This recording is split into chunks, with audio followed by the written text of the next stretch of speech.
Welcome to an episode of the Witchlings Read. We're three friends who love books, especially fantasy, and we can't wait to share our passion for reading with you. Welcome back, Witchlings, to the Witchlings Read. On our last episode, we discussed Fourth Wing and Iron Flame, and now we're going to have a chat about Onyx Storm. The anticipated release has now happened, so let's chat about our thoughts. I hope everyone's read it. I'm anticipating our conversation because I am enthused to tell you what I think. I'm enthused to hear it. I'm very excited for this episode. This is going to be a good one. Yeah. All right, so let's kick it off. Let's have a chat about what we rate this book. I'll go first. So here we go. Tell us all about it. Oh, the anxiety. No, my rating is honestly, so right now let's just chat about ratings before we jump into thoughts. Before you tell us, can you remind us what you thought of book 1 and 2, just so we know what to build that off of? Yeah. Okay. I've forgotten. I'm pretty sure, though, that I rated Fourth Wing and 8, Iron Flame a 7. So I rate Onyx Storm a 7. For me, very on par with how I felt about Iron Flame. I don't want to get into my thoughts yet. I want to have what? You don't want to give us any more as to why? You don't have to go into specifics, but surely there's a reason why it gets a 7. I still loved Onyx Storm. I know that it had its faults, but on my initial thoughts when I read it, I was so angry at the ending and I felt like I didn't get enough from it. I felt very frustrated. But after a couple of days of processing it, I really thought about everything and I did love it. I did love the book. Can I ask, did you have a book hangover with Onyx Storm the same way you did with Iron Flame or No. Fourth Wing? I had a slump though, but I think it was out of anger. I was so frustrated at the ending and just what we were given in the book that or not given, I guess. So I was in a bit of a slump after that, just like my feelings around it. But then I've had that time to really process it and I did love the book. I'm going to touch on this later and I feel like you guys are going to be like, what the hell is she talking about? I view this book almost like Xaden's love letter to Violet. That's how I would summarize it. Interesting. So I'll get into it later, but for me, this was a very big Xaden. The way Em is rolling her eyes right now. He didn't even touch her for 95% of the book. Right? And somehow it's He's venom. He can touch her when it seems to suit him. No. I think how Xaden loved Violet in this book, I really enjoyed it. It was very beautiful. All right. I will touch on that later, but I still really liked it. I have a lot of theories around it. I have a lot of theories as to why everyone's feeling really confused. The first so many chapters, I've seen that that's a really common theme across the board. Everyone's feeling very scattered as they're reading it, thinking what the hell is going on. Yeah, I loved the friendship elements in this book. I loved Violet's friendships in particular. I just think it's really beautiful. Her and Riddoc, even her and Sawyer, everyone, I really enjoyed that. I don't know. I need to get into my thoughts later. So I want to know what you thought, Jess. Apologies in advance. I'm quite nasal today. I've got a real Fran Fine thing going on.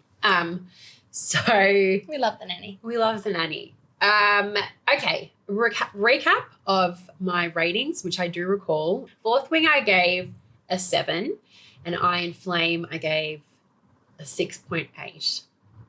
Now, I rate Onyx Storm 7.5.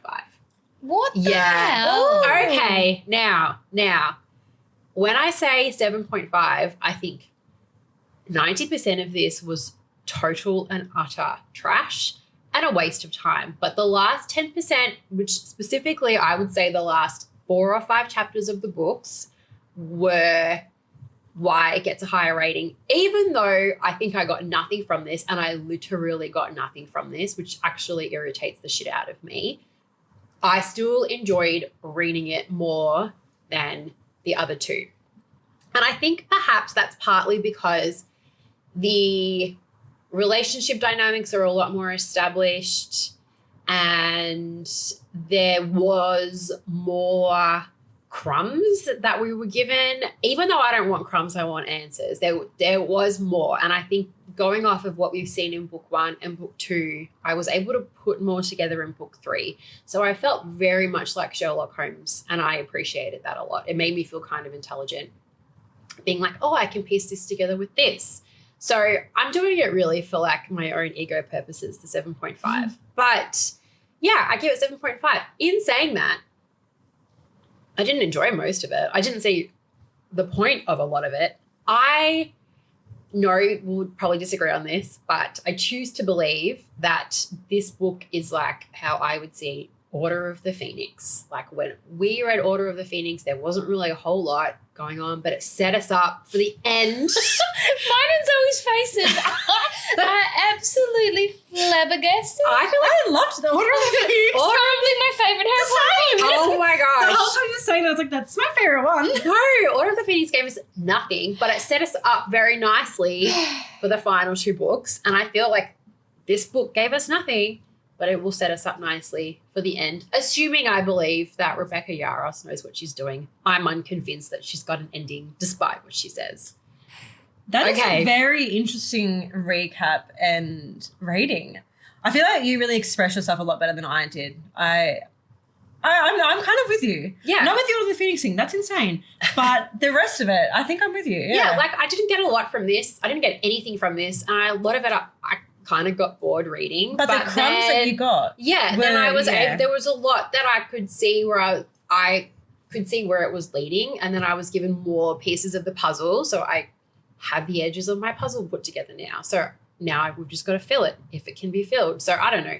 I enjoyed it. I thought that like the parts that were entertaining, I enjoyed, but then sometimes I was reading the same line over and over and over again. But in saying that, I enjoyed it more than the other 2. Mostly because I understood what was going on more. I enjoyed it more than Iron Flame. My ratings for them were pretty on par, but I enjoyed it more. Yeah. In my opinion. I thought it was, even though we didn't get a lot, I just felt more, I don't know, intrigued. It was more exciting for me. I liked it a lot more. Yeah, agreed. Yeah. Emma's Alright. sitting Way here, I cannot wait. to Emma's see sitting you, here. I think. and she has kept her mouth shut. And we just wait in anticipation. I'm so excited for this, which I'm about to hand over to you so you can do your rating. But I'm so excited to argue with you in a few minutes about how we felt. This is going to be so good. I think Well, I was just thinking, everything that you said, Jess, I so strongly disagree. The book was good for me for the fluff, like the world building that Rebecca managed to do in terms of introducing us to the Isles and getting me curious about these lands and things. I thought that was beautiful, but that's book 1 content. yeah. That is not, 1,200 pages into a series. I don't even know where this is geographically. You don't even know where this is geographically because you haven't put it on your damn map at the front of the book. Like, I have theories. Well, We'll get to hopefully them. you can share them with her because I don't think she has any idea.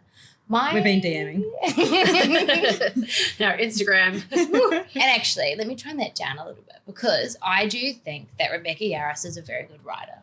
I think that she's done a really good job building this world and building this story. And my review is a review on the plot, not on her writing or her as a person. I think that her writing is strong. Her concepts are beautiful. She's got this originality that she plays on, like existing themes and things.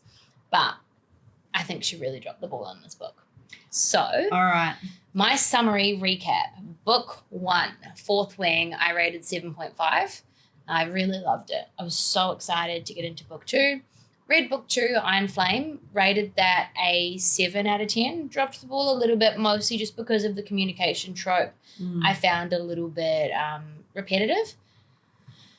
But now, Onyx Storm. Here we go. This book came out 12 days ago, and I finished it this morning. I could normally read a book in a day, and I have just struggled every step of the way to get through this. And a little bit later, I'll touch on some of those exact reasons why. I've written a little monologue here, a little half-page summary of why I struggled with this book. But I'm going to give it a 3.5 out of 10. What? Yes. I thought about it a lot. It started at a 3 in the shower this morning when I was thinking about this. And then it went up to 4. And then when I just heard Jess speak, it's gone back down to a 3.5. Good grief. Good grief. And I think let me tell you a couple of reasons, but I'm sure we'll discuss them as we go. And every time you say something, I'll tell you why I think it's wrong. But we're 1,100 or so pages into a book series, and we don't know how the magic works in this world. We don't really understand leadership or who's in power. The characters come and go in such a finicky, fickle way that there's these emotional moments that I don't really care about. I don't feel strongly for people except for maybe 3 people, like Xaden, Violet, and Riddoc. Like, I can froth You're going to hate what I'm going to say later. Oh my This is God. so funny. But, like, I love that she's built side characters, and I think so many of them have so much potential. Like, I want to know so much more about the scribes, and I want to hear about the relationship that Jacinia and Sawyer are building, and I want to know what they're doing in their spare time. And I wanted to care when Traeger died and he got a arrow through his heart. Like, I wanted so much to care, and I just don't, because I'm jumping from one character to another character, to a leadership, to a rebellion, to a revolution, to history, to the future. I don't have time in all of these pages to care, and I'm constantly confused. And I know, Jess, that you said you liked that it felt like Sherlock Holmes, and I enjoyed that in book 2. I thought, great, we're getting set up, and then we're going to get so many answers. I didn't get a single answer in this book. I learned that, great, and Dana has a kind. I don't know anything about them. Yeah. I don't know if they're really her family. I don't know where they live. I don't know what they look like. Are they kind? Are they actually peaceful? These islands that I got to spend a day at, do I care about them in any way, shape, or form? The biggest side character that I want to know more about is Broccoli, the disappearing cat. Yeah. Like, you introduced this little bit of joy so randomly. Which and he then should where not did have the cat been. He go? should not be in a war. Okay, Poor broccoli needs to be taken out of this environment. I will foster him. Yeah. So Rebecca, if you have Broccoli, please feel free to send him to my house. I don't care. And then we built up Jack, this villain, and then poof, thin air. And then Disappears. have Yeah. Theophany. I don't give a damn about Theophany. I Like, think even with Riddoc, like we were saying earlier, he was so prevalent in the middle of the book, and then we got none of him at the end. Yeah, the characters do come and go a lot. And your point, Em, about what the hell does the magic do? I get it. They go to this island, they get an army, but this army fights on land, and these venom drain the land, and then they desiccate you. Yeah. What is the point of that? That does not add up to me, unless there's some skill that they've got that we're yet to hear about. up to book 4. Yeah, what's going on? And that's the thing. It's like you introduce so much more magic and gods and temples and these characters, but you didn't answer anything or develop anything from the previous books. And so while I think that her writing is beautiful and she's creative and she's got amazing ideas and she knows how to build a relationship and a character, she has no way of following through with that in a meaningful, emotional, developmental way. I think she has her pacing off. Agreed. I was just going to say that. I'm anxious for the pacing. I think it's a pacing issue. Yeah, I'm really anxious for pacing, because you cannot then do build up for 4 books and then how long is book 5 going to be? She's not pacing these properly. We're not getting enough information, as you said, about so many characters that she's introducing, and then we're just jumping to somebody completely different. And then, for example, Mira and Drake in this book. It seemed so much that she was building this relationship between the two of them, and then they just both dropped off.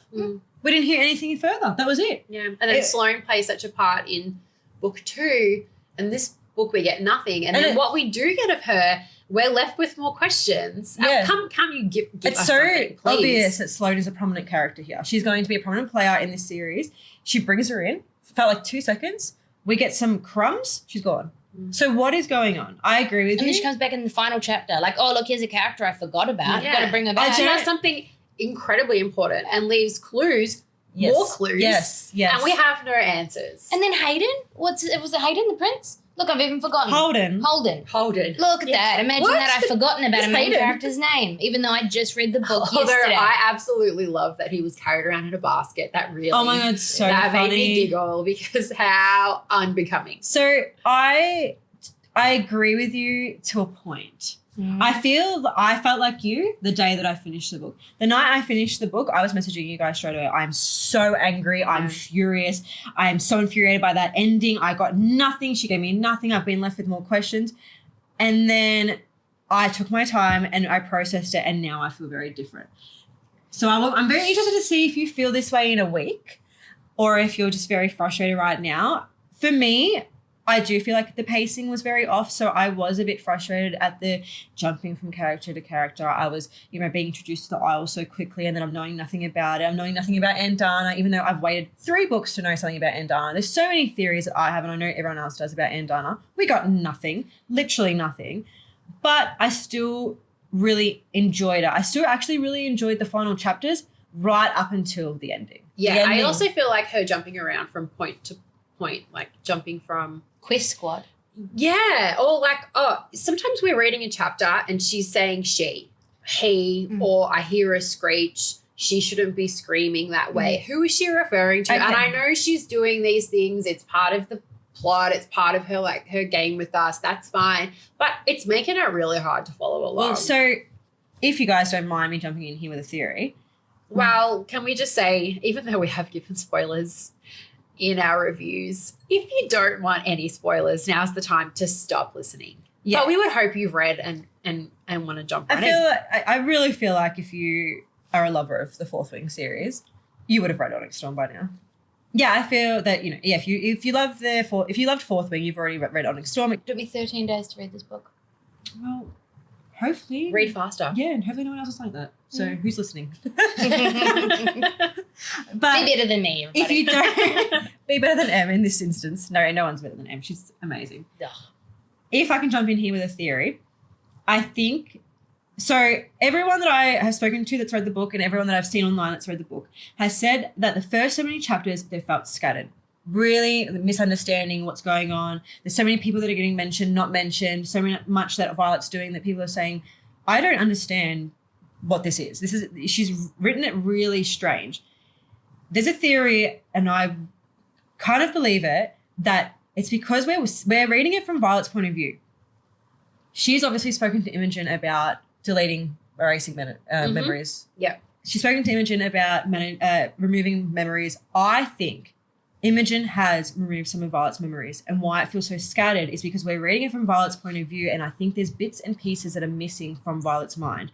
I think that she doesn't have the full story because she's spoken to Imogen, because very, very early in the book when she says, I need Imogen, and I think it's because she's asked Imogen to erase memories before to make sure that she wouldn't be able to betray Xaden and tell someone or someone I think to that's read him. such a reach. It's such a reach to me. That's such a reach theory. I'm sure we're going to get a lot of these. It might not. It might be that Rebecca Yarros really doesn't know what she's writing, unfortunately.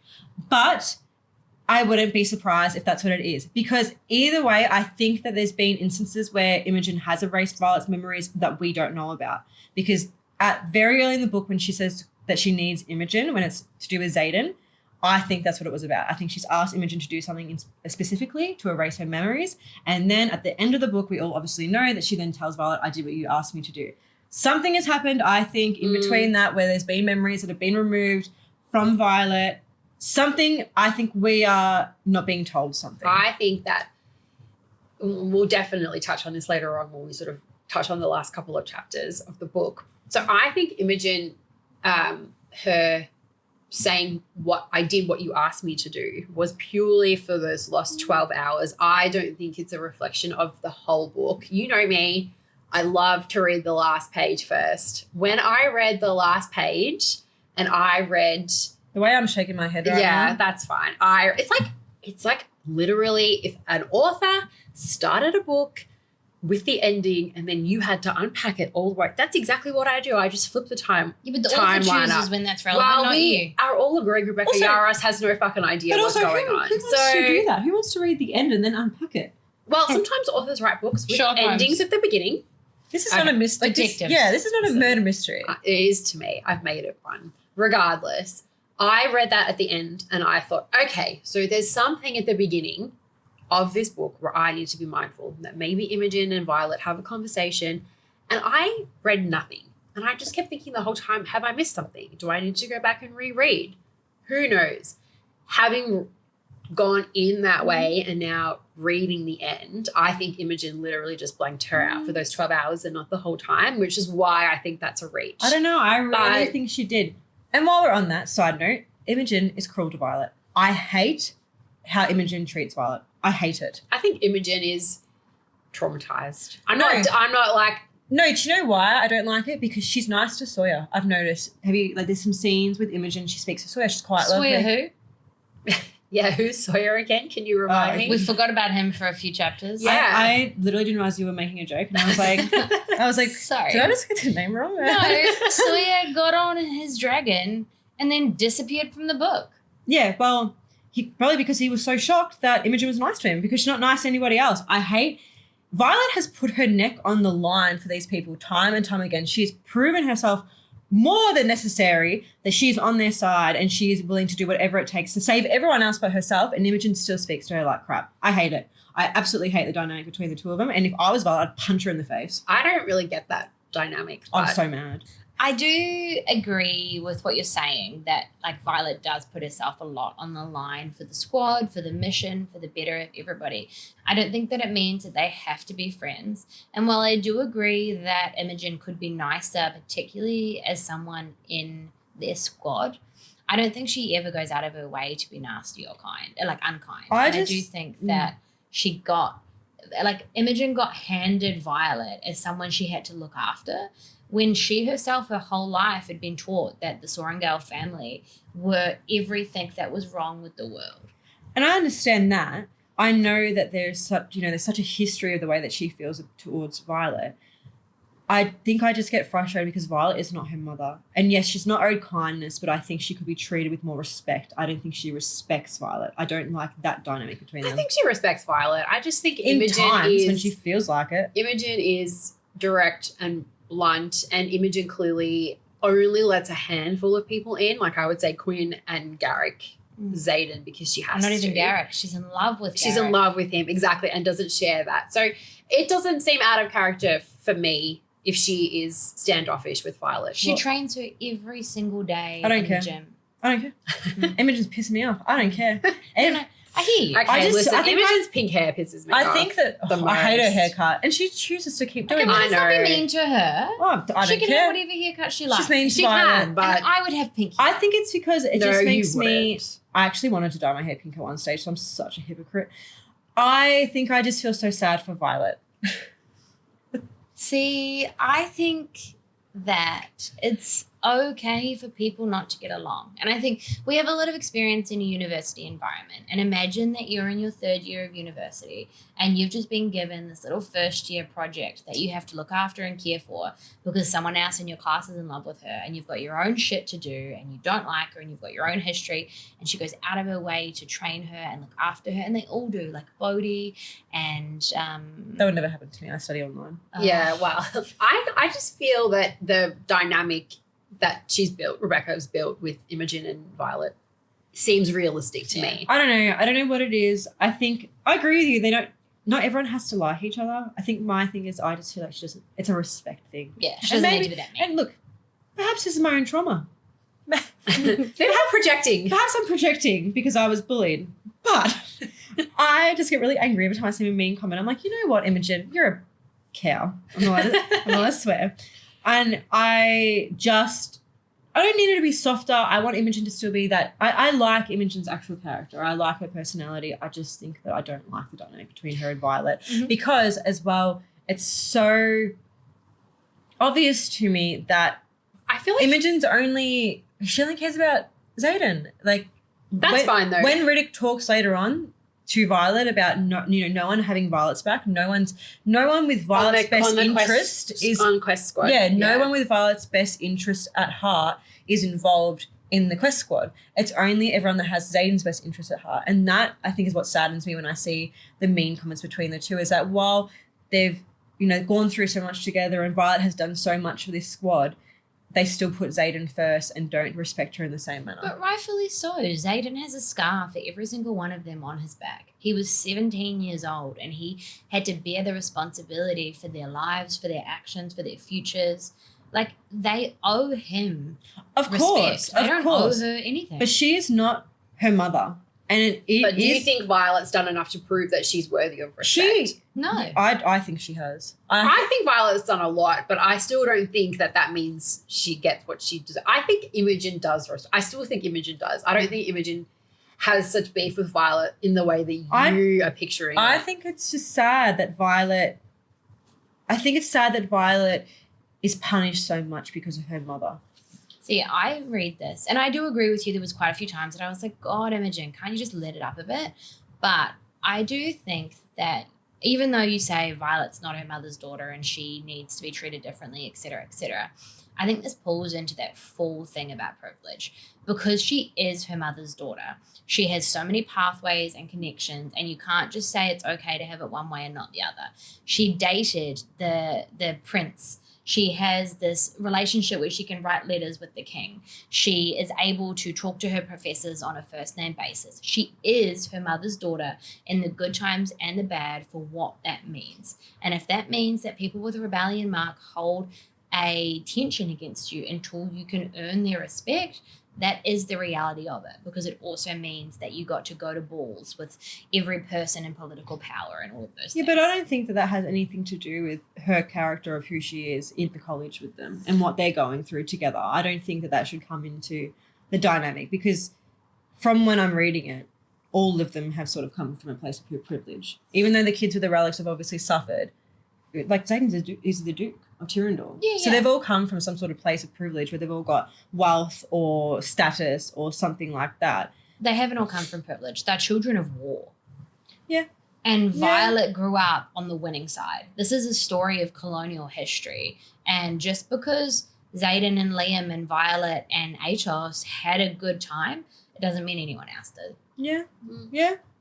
We don't know anything about them because, again, we don't have any character development. Do you know one of my big questions that I wrote down? Who raised Xaden? We hear their comments on and off. I mean, she mentioned it very briefly. Who was it? Oh, we don't know. Llewellyn. No, it wasn't Llewellyn. Wasn't it Llewellyn was the foster? No, it wasn't Llewellyn. It was someone else. But that's what I mean. So we have this big thing about a mother who was there and then disappeared. But what about the people who actually raised him and Liam into being the beautiful men that they were? Like, who were they? They get one line in this book. Yeah. Yeah. That's why I thought it was Llewellyn for some reason. But who is Llewellyn? Yeah, do you know what? That's because there's a name, there's a man, and there's a place. There's a place and a man. And that's what everyone's getting confused about. Yeah. But that was a good discussion. I like chatting about that because I feel for both. I feel like I understand your side of it and then what I'm saying as well. I think that there's just, and like I said, I could be projecting. All right. So while we're talking about names and places, what about the map? This incomplete map. We go off to the Isles and we're meant to understand the geography based off of how much time they spend trying to read a map. This way there's the Cliffs of Draylor, and this way there's this. And so she wants us to understand. Why is it not on the map? Where are these islands? What's going on? The only thing this irritated me too. And it's something, I'm not on socials as much as like Zoe, perhaps. And I don't say that in a bad way. It is in a bad way. It just like, it doesn't come up for me. Again, I'm just chronically online. I get carpet cleaning videos. I don't get fourth wing theories in my algorithm. So when I first flicked through the book and looked at the map, I thought that was really weird. This doesn't make sense to me. And then you mentioned it today, Em, about it being a thing that you also noticed. But I do remember reading in the book, they talk about going somewhere, or no one's traveled to these places. Yeah, the cartographers haven't been out yet. Yeah, the cartographers. So I was like, is that what it is? Are we in the same world? What is going on? Like, there is this hidden history, and so that makes sense that if it hasn't been mapped, I appreciate that. But also, this book is meant to be written by Jacinia in the future. So it's not as if you can say that they didn't have that information because they've been there now. Exactly. And why is there magic in some islands and then not others? Yes. And then it moves? Like, yes. I need to visualize. That was not explained in any way. No, it makes no sense. No, I understand if she wants to, have a bigger reveal, but we could have got something. Yeah. Just to piece it together so that what we were reading made sense. But if I can just know, are those islands further away from Erasure or closer? Or like, I just needed to understand a little bit where I was because Is that the- just added to my confusion. Yeah. Other magic, does it sit with the dragons? Does Yeah. it sit with the griffins? And where they're located, that's where the magic exists, because Yeah. there seems to be magic where the Idris. And the hatching room. Idris, yeah. The And that was Idris. my theory, Yeah. that they were getting closer Yeah. to them. And so Yeah. that's what I thought, what was happening. Okay, beautiful. We're getting more magic because we're getting closer, we're getting closer, we're getting closer.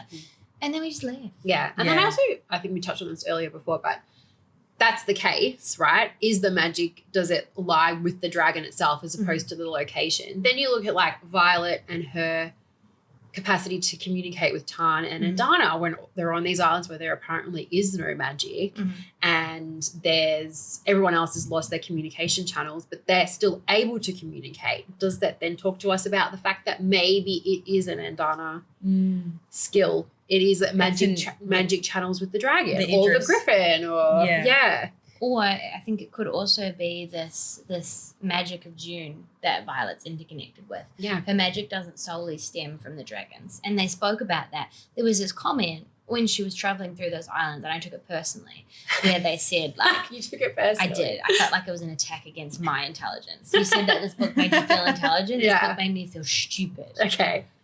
She said something about, like, you don't even understand your own magic. And I was like, do you know what? I don't understand the magic. It's true. Yes, yes. It's And I true. think that comment was placed there for a reason. Mm. You don't understand the magic that you possess. Yeah. Yes. So who does? If Yeah. this is a woman in a temple on an island far away from the continent where there is no magic, how do they have that comprehension? Do you think Rebecca knows what the magic is? Well, I read it I as would 3.5 hope so. stars, so I think absolutely damn not. I think she's making it up as she goes. She's doing a pretty fine job of it, but no, I don't think she really does. I wonder if authors, when they decide they're going to write like a series, get in 2 or 3 books and then they start picking up people's theories and then No. they start to think, oh, maybe I can incorporate this. I watched some videos. I don't She said she think doesn't so. do that. She made it very clear that she doesn't do that. She says as much as possible. She doesn't read what other people say. She stays offline as much as possible. Interesting. I don't think so because I don't feel I've ever read a book or a series where I feel it's been influenced by the fans' reactions or anything like that. Yeah, I don't know. I'm just thinking more like It would really be. I was so lost. It would in surprise books. me if Most of she the did. time. I was like, do you know what's going on? Or is she like, you know, because you said Justinia, this is meant to be a recount of history. Has she purposely left off the isles in the map? Are the people in the future not meant to know that they exist? No, because we still hear about them. She tries to tell us. Okay, one other thing. Her dad. Okay, this is a big theory for me. This is a stretch, but we'll ease our way I in. love a stretch. Big A stretch. theory. With her dad, I think that there could be a chance he's not dead. Okay. Why? People say this and I want to know why. Why? Who dies of a heart attack in a world full of dragons? For Well, he doesn't starters. have magic. No, but I think Okay. it's Listen. just mundane. Like, of all of the ways that you could kill off the father of a main character, and he himself is a main character. His books are integral. He's a person who's traveled these worlds. He's done so much. He's written out this future. He's built this history. He's influenced the lives of everyone that we're reading about. And to say, oh, he had a heart attack, and you hear nothing else. And then also, partway through the book, there was this like unsent correspondence. And I think that correspondence was to him from Lilith. I think Lilith knows that he's alive. And I think that the correspondence was from Lilith to him. And I also think that's why he has a different name. Well, I think the parents are definitely dodgy. There's more to Mr. and Mrs. Sorrengale, Mama and Papa Sorrengale, than what we're seeing. I don't know if I believe he's alive. I truly don't. I am sort of leaning towards what you're thinking with him, but there has to be something more. I wouldn't be surprised if he's alive somewhere on one of these isles, because he's obviously, you know, he started that What, whole... is he Tom Hanksing this? I Is he think he's going to the- come I think back he's a like... villain. Yeah. He's going to come I back think- as Castaway, So- and he's going to have a Wilson. He might. football. Do you know, it's That's kind his of best- picture him in my head, that beard and robes. Scruffy hair. But so when he gives that warning in that book to Violet, trust Mira only, this might be a bit of a stretch. But I kind of wonder if it's because, you know, I think Naolan, how the hell you say his name, which, again, we didn't find out anything about him for the entire book. I do think I know the answer to this, and it's not that I think it's an answer, but again, I did watch a snippet with Rebecca Yarros. And Right after a carpet cleaning video. right after a carpet cleaning video. Exactly. She was so satisfied by the carpet cleaning video that she was like, this is a great... It popped up. It just popped up. The algorithm was like, it's time. Someone did ask her a question about why we don't get any more of Didn't she just say no? And is this whatever his name is, and Brennan, like what's the relationship? And she said there's no relationship. Like there's just nothing to discuss. No. Oh, I must have watched something different. Yeah, someone said to her. And she said no. Is this what you're watching? Yeah. She said, are we ever going to find out more? And she said no. And she said, sometimes you have all that you need to know. And she basically said, are we going to find out more about their relationship? People were insinuating that they were a couple. And it was just like, sometimes I tell you enough. Like, but the one that I saw, she said no, as in there was nothing to tell. There's just nothing there. No, so the one I saw, someone said, can we know, or something like that. And she goes, no. And she wouldn't say anything. I think we're watching the same clip. We're all just interpreting it in very different ways. I don't trust what she says because... So remember in the first this is about the relics. The relics. The second relics. She tried to say that the ice was at Liam's ice was a mistake. But now she wrote them to have second signets. Yeah. I don't believe what she says. Yeah. But she can change her mind. That's okay. So she might have changed her mind. Okay, well then it's being influenced by the public. No. And we all just said she wouldn't be. So I don't think she's I think she's lying in the sense of like, I want you to be surprised. I don't think she's saying no, but then changing her mind, or she doesn't know what she's talking about. I think she's purposely trying to mislead us.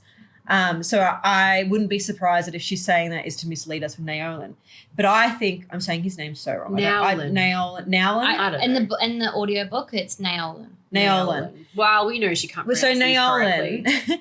She can make the characters' names whatever she wants. She absolutely cannot. I wouldn't be surprised if I believe that he is a Venom and that Brennan has possibly channeled or he has some sort of involvement in the Venom and her dad knows. And I think her dad knows because he has some sort of part in it. The whole taking Violet to be initiated for the priestesses, what do they call it? A dedication. A dedication. That's it. And then it's being stopped halfway through, and that's obviously why her hair is the way that Violet it is, or has whatever this it is. prophecy that we get at the end of the book again in the last few chapters. There's just... I don't understand. Then Xaden says it's my prophecy. It's not her. Remember, they read it out and then Xaden goes, but that's me. No, are you sure? Yeah. Yes. He says that's about him. No. Oh, no. There's part of it. There's two parts, the one remember? that the priestess sends a letter. Yeah, the one that the priestess sends to Arik and then Arik shares with Violet. I don't think they're talking about Violet. That's my thing. I don't think they're actually talking about Violet. Oh, you don't think they're talking about Violet? No. Oh, I think they are. I don't, because I think that this is probably a stretch, but Xaden, when they read the prophecy initially, turns around and says, no, that's actually about me. I can't remember the exact words. You know, whoever's listening, you will know it. Yeah. I think that when they then send the letter saying that isn't it like she still has the option to go down a different path, sort of. She's a choice. Yeah. Yeah. I don't think they're talking about Violet. I wouldn't be surprised if they're actually talking about Sigale. And then she leaves with Violet. Because she leaves with Xaden. I think the dragons play a bigger part than what everyone thinks. Play it. You don't? I don't. I think they have to, surely. And I think as well we see it a lot because Tan talks... Tan. She calls him... Tan. She says Tan in the audiobook, I think. Okay, well, Tan. we all know it's Tan because that's how it's pronounced again. Yeah. Tan enough. Anyway, Tan. Keep that in. So a couple of things on this. I think that Tan knows a lot of things. He's been around, like, think about these dragons, how long they've they're lived, old the as things hell. that they've seen. And he is still, like, you know, young amongst his people. And so I think that he knows a lot, and that comes up every time they talk about his past, right? I know we don't talk about him. And he keeps these secrets and he knows these things. He's Venom. No, I don't know. Not Tan. I don't know because Sigale's quite happy to talk. Naolan. Yeah, well, Sigale's quite happy to talk with Tan about Xaden. No, she never did. She never told him.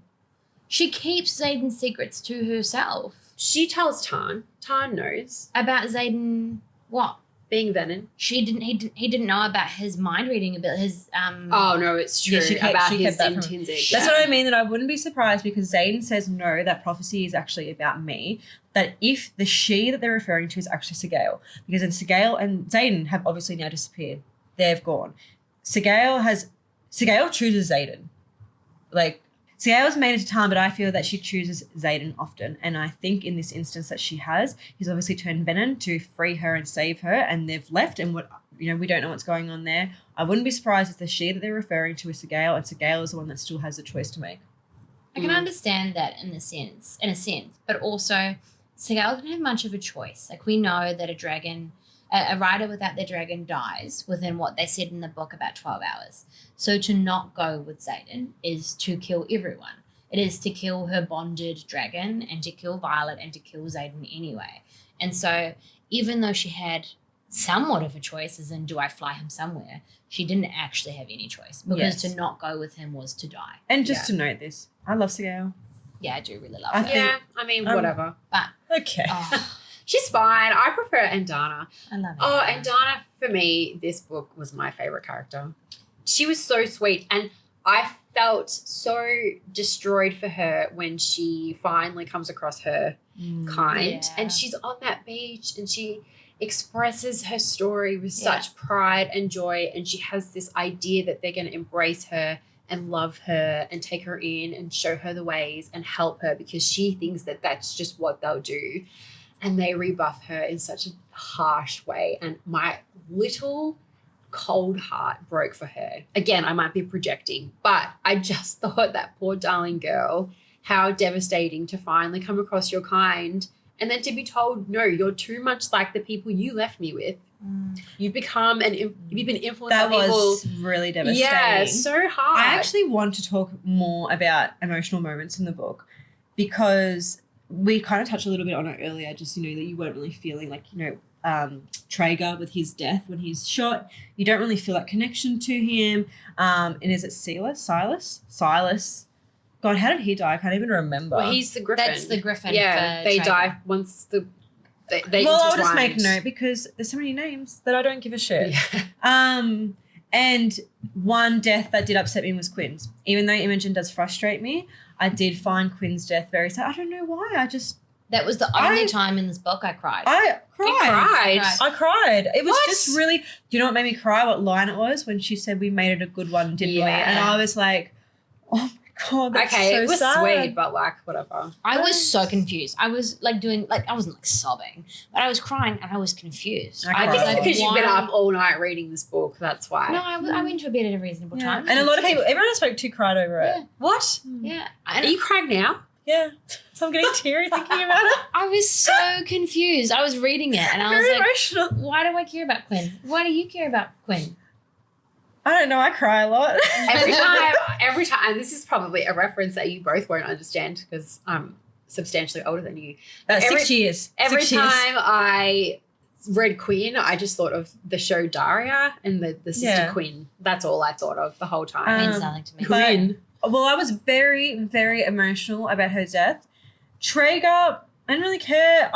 I was sort of a bit sad, just in the sense of I felt like Kat was finally letting go of the whole Xaden situation and trying to move on with her life, and that was taken away from her. But again, we didn't really linger on it, so we didn't even get that opportunity to actually feel the emotion. We didn't even linger on them. We just turned around on a beach until they were holding hands and then started looking forward again. Like, it didn't even get a minute to be a thing. Yeah. And again, I think that's why his death was such a death without an impact, because he just died. Here's a glass box. Here's a broken compass. And look, a dead person. I think it was so Side confusing. note, the broken compass is not broken. I don't care what anyone says. Oh, yeah, yeah. 100% Obviously, not a glass broken. box probably Yeah, transports yeah. items or whatever. I think, yeah. I don't know. I wonder sometimes with But we wouldn't know because we didn't hear about it in this book. Yeah, it was like she had the compass and then we just never heard about it ever again. Yeah. I wonder if Low-key, Traeger's death was kind of funny. Funny. Like, okay, Zoe. I'm not insane, but I just You mean, are. okay. It was just like random. It was just the arrow just got shot through his chest and he was dead like that. okay, you And die then- at Queen. You cry at Queen rather, and then Traeger gets shot. I'm sorry, but I just was kind of like, Okay, we have one person getting a cat, and then we have you. I was just sort of laughing. like, just like an awkward giggle of like, what the hell just happened? And then he was just over. I don't know. It was kind of just a strange death. I'm just saying strange. I don't know. I think she being Rebecca tries to write in the elements of I felt sad for how Kat. one is meant to respond during war. Like Violet had to keep it together. Violet had to make sure she didn't show emotion and they didn't attack. They just accepted the gift that was the arrow through the heart. Mhm. And okay, I'm sure she had to do that for the good of the team and for the good of the challenge overall. But I worry that, and it's something we've been touching on a lot, is just like how underdeveloped these side characters are. We've read series in the past, and I know we touched on Throne of Glass as being one of these series where there are multiple players and each player has a purpose. And I think in these books, the only purpose we get from these players is to fill some space. Maybe in Traeger's instance, it was to just show how Violet had to hold it together so that she could succeed. And that was the only reason that I thought it was funny was because he was barely in it for 5 minutes. The only person I felt sad for was Kat, because I actually like Kat's character now. I think Of course. I think she's very misunderstood. Very sad for her. But I was just sort of like, what the hell just happened? That was such a nothing moment. I don't know. I think, okay, so while we're talking about the Isles, right, and what happened there, the thing that I loved the most about this book was that world building. That we got to go to this place and there was this competition and you had to, like, they were all standing in the stands waiting for you to arrive and all these things. And I loved the way that she wrote this outside world, and she did that so well. It was underdeveloped, just like the characters, but she built this world in a beautiful way, right?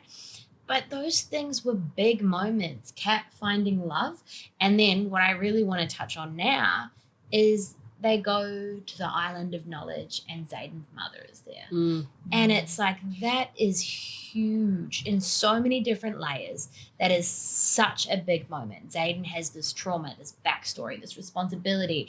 You find out that the last thing that happened for him on his 10th birthday was his mum giving him birthday cake and then she left. Like, it's heart-wrenching what happened. So sad.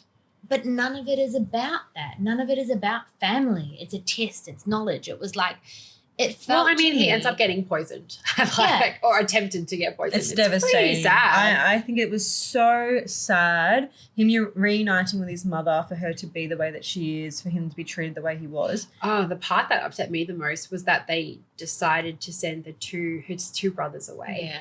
And like they were allowed to be safe. It was They were horrible. allowed to have that protection. It made me feel so sad because they didn't really view Xaden as her child. Yeah. But we have He no was a idea. pawn. Yeah. He was just...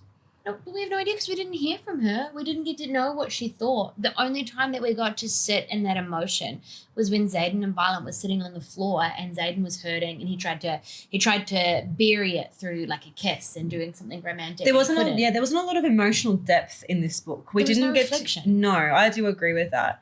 But then he talks a lot in that scene about how the part of him that's venom that removes that emotional, icy, the iciness. So I wonder if that was purposeful in a way. So I think my biggest thing with this came down to my biggest issue with this book, and that was the way that parents are positioned. And so I think for me, your mum leaving you at 10 years old by choice is devastating. And Violet's mum dying, even though they had a complicated relationship, is horrible. And Xaden growing up without any family figures, and Dane's dad being the person that he is, and you hear about all of these things. Disowning his son. I don't have a son. Yeah. Which, on that note, let's just all agree that Dane is more than redeemed. Okay, Dane really messed up in the first... Let's come back to Dane though. In the first Dane book. needs an Yeah. hour. He needs his Dane own needs time. But we just a wanna- whole episode. So let's just clarify. Sorry, keep going. We're all team Dane. We do like Dane. Yeah, we Well, do. I'm confused about Dane, but whatever. That's better than hating him. Yeah. Yeah. But I think one of the things that I struggled so much with the book was the way that grief was handled. Like, we sit on that bathroom floor and we feel those feelings, and then we never go back to it again. He just saw his mother for the first time in 12 years, and we never hear about it again. And it's same with Violet's loss of her mother. And it's like, okay, your mum just died in front of your eyes and you witnessed this. And they had such a complex relationship Yeah. too that could have been delved into so much. Delved. But then I can't speak. And so I was sitting with that, and then she talks about her loss when Andana goes, and she says, this is the most grief I've ever had to cover. And I was thinking, and like I know I'm coming, like we'll come into this with our own thing, and so my mum died of breast cancer. And so I was thinking about, why am I struggling with these relationships so much? And I was thinking, so I wrote a note and I said, even though my mum died of breast cancer, I think, and that's what took her life, she did refuse medical treatment in the end. And so in a way, I battle with that relationship that she chose to leave. And so I feel both what Xaden and Violet are feeling in different ways. And I think that did definitely play into my reaction of this book and why it took me 2 weeks to get through it, because I was sitting with those feelings. But despite that personal connection, I didn't find Violet's grief compelling, moving, or even particularly relatable. Her mum dies and she moves on. And Xaden sees his mum and he moves on.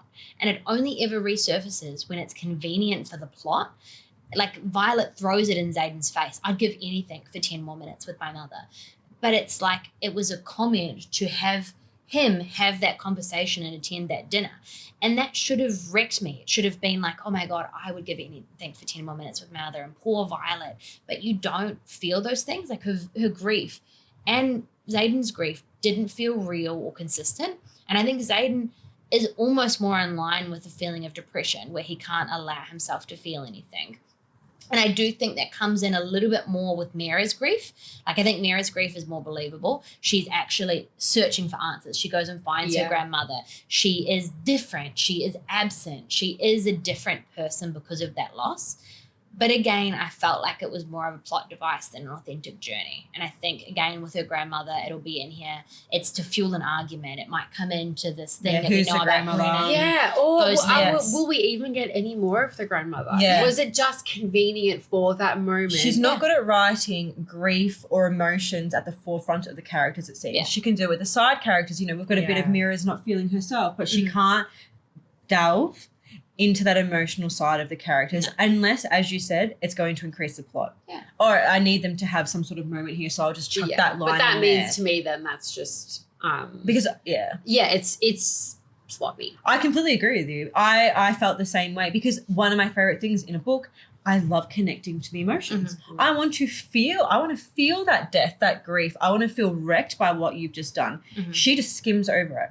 It's just all about the action or whatever next thing that she needs to put in. And saying that, then you did have a couple of days of anger sitting with it, so you are getting something out of it. No, I'm angry at her, because I'm angry at Rebecca for that ending. I know I just went on a giant monologue, but I think going on with that, like, lack of emotional depth and things that didn't resonate and using trauma as a plot device, I think it's the same thing for Sawyer for me. Like, was his arc meaningful, or just, again, some kind of side arc? Like, it felt to me like we know what her family history is, like Rebecca's history is in reality. She's in a military family, and I bet that means that she spends time with veterans and people who have injuries. And I think that it felt like she wanted to give a nod to that, and I respect that wholeheartedly. Agreed. But I didn't feel like it was done in a way where, like, he was just a side character off to the side. Agreed. Yeah. He wasn't an integral part of the plot of the story. Yes, I am the same. I respect her nod to them. But Sawyer seemed to be, anyway, in the first and second book, more of a prominent character. Mm-hmm. He's so close to Violet. He's part of that inner circle that she has. In this book, nothing. Yeah. Not only from him, but nothing from Jacinia. And I was very sad about that. Well, I think Jacinia, her not being involved, probably made more sense to me than any of this, because they're not in a position where they're needing her for anything other than giving them information. So that made sense. I think sometimes she throws characters in for the sake of throwing them in, as we've discussed. I think her having Jacinia absent rang true to where the plot was. It's so much of, like, there's so many characters that we're introduced to that we just never see again. Well, I think with Sawyer, like, there was a nice moment where he wants to climb his dragon. I'm going to pretend to know how to pronounce the name, with Violet only being the one there, which is nice. Obviously, he can relate to Violet in her having to overcome or having to amend the traditional way of doing things in order to have the same outcome as everybody else. And I feel that this was something that she being Rebecca, really touched on in the first 2 books, and wanted to make it really prevalent that just because you may be disadvantaged in some way doesn't mean you can't find a workaround in another. Mm-hmm. I thought that was a really touching moment, but I think that she didn't have any of those moments in the book whatsoever of that nod to being able to navigate things that don't make you like everybody else. Mm-hmm. And she therefore just included that as an ode to it. But it didn't seem relevant at the time either. And also, if that's what you want to do it better. Like, I mean that in a nice way. I agree. Like, I wanted to know more about Sawyer. I wanted to know how he was coping emotionally. I loved that he was learning sign language, that he could speak with Jacinia and they could have a relationship. And I wanted more of that. So if you're going to do it, give it the space. I actually think that this story overall, and I'm not just saying this book, the whole series, is let down by one person perspective. Mm-hmm. And I think that it is a story that requires there to have multiple perspectives.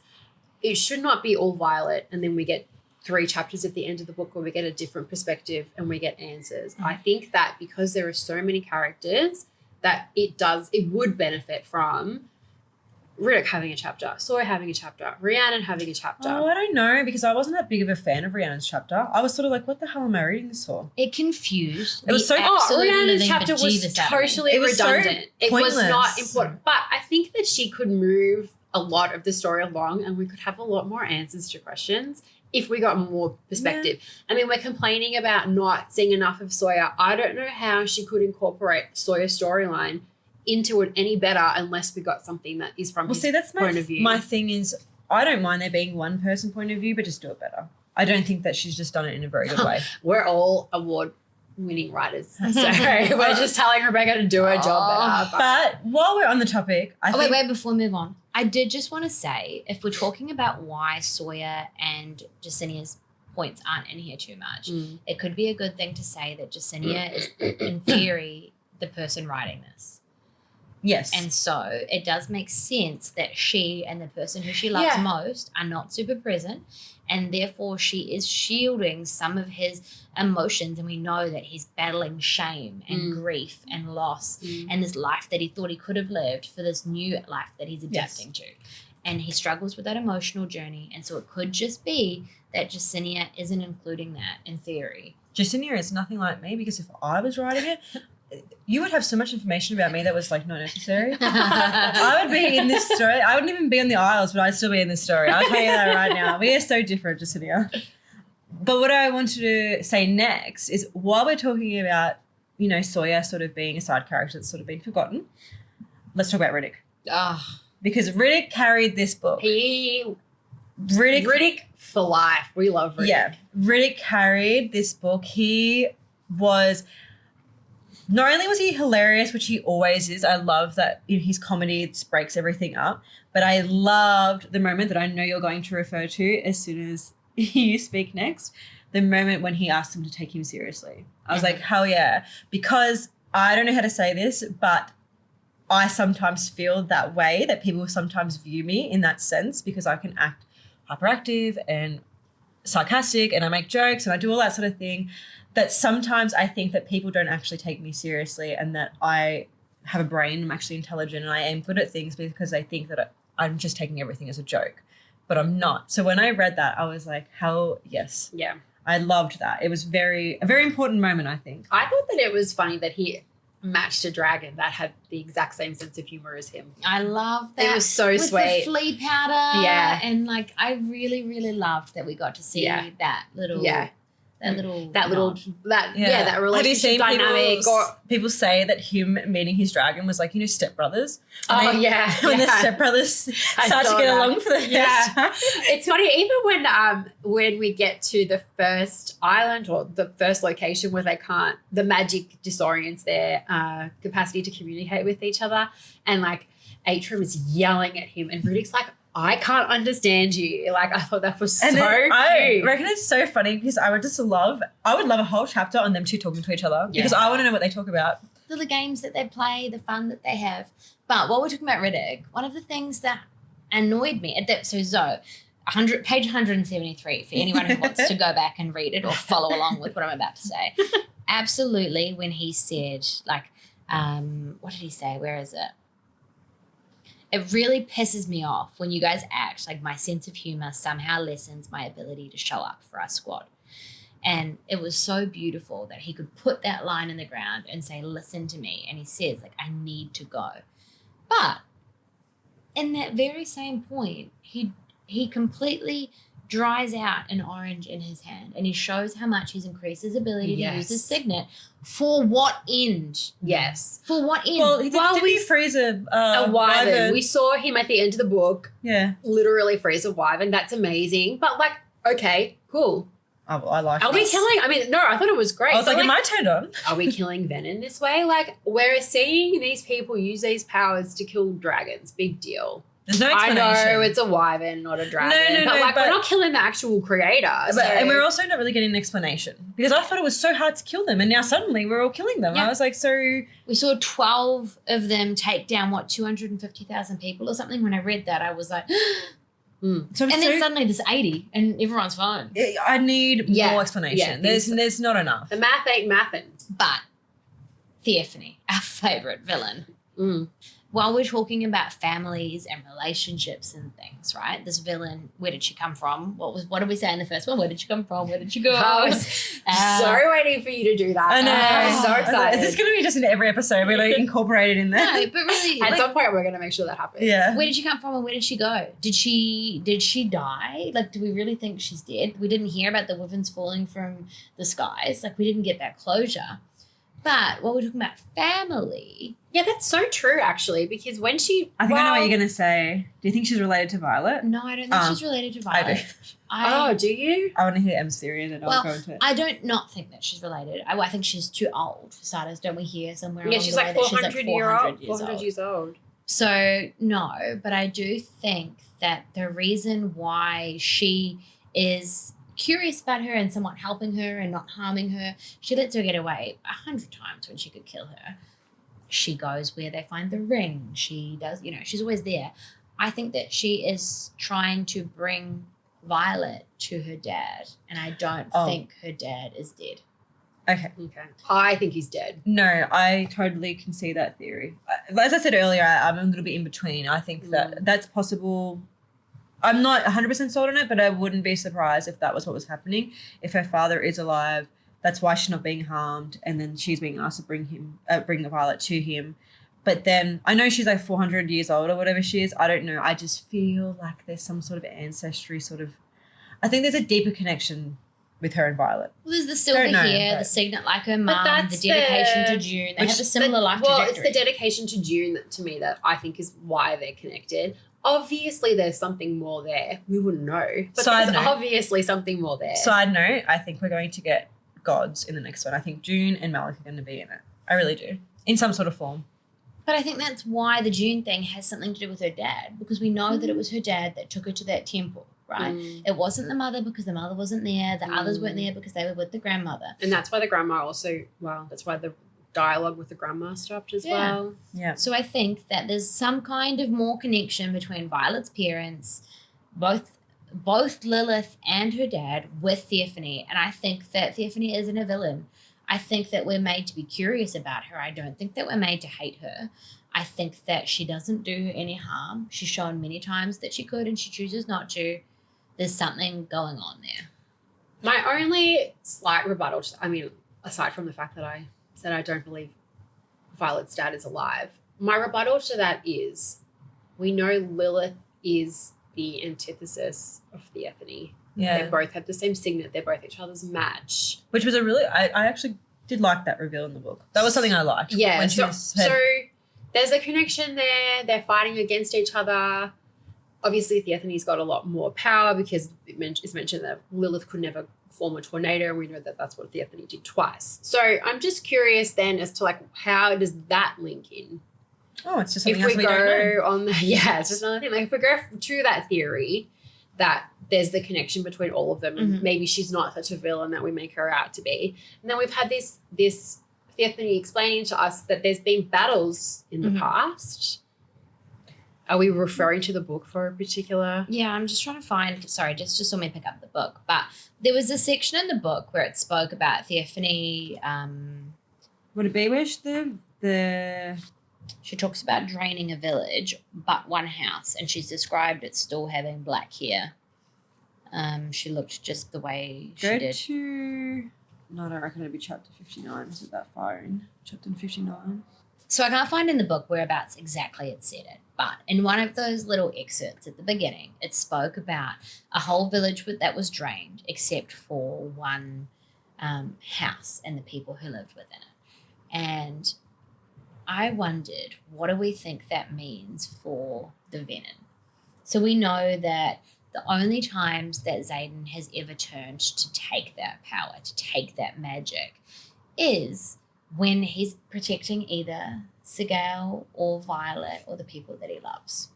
So we talk about this like maybe connection and balance that we see with Theophany and Lilith, but it's like if Theophany, we don't know why she turned, Yes. but if she did turn for love and she had love for these people, obviously who lived in this home, like how are we getting this balance? Like we saw someone else come up with shadows now because Xaden is shadow daddy baddie, right? So like we've got this new kid now with shadows. I think it's Lynx. Also, although Dorian is the OG. Dorian is the OG, but He's the OG Shadow Daddy. regardless. But we still love Xaden. We're talking about the balance. Like, what are these people? What Yeah. are these Venom? Like, I still think we don't know what they are. I get it from like a purely conceptual idea, but we don't know anything about their motivations. It's very confusing It's because, so confusing. as you said, the reason that Xaden did it was all for love. We don't know why But then- Theophany did it, if she's done it for love, because as you said, why was that one home But then left Theophany unscathed? mentions, I know we're talking about love as being the thing, but then she mentions in the in her battle with Violet at the end, that you don't actually experience love. You have a feeling that you think is love. I don't think it's all love because Jack turning was not love. That's what I was going to Yes. say. I was going to say, but Exactly. then there's the other side of it where Jack has obviously turned for power and for anger and all negative reasons. So it's so confusing I don't because know. I think you turn for power, but I think the motivation behind the power is different. Because when you have power, and I said this before in the pre-chat, power does not only corrupt, power reveals. So it reveals your most intimate reason for why you pursue something.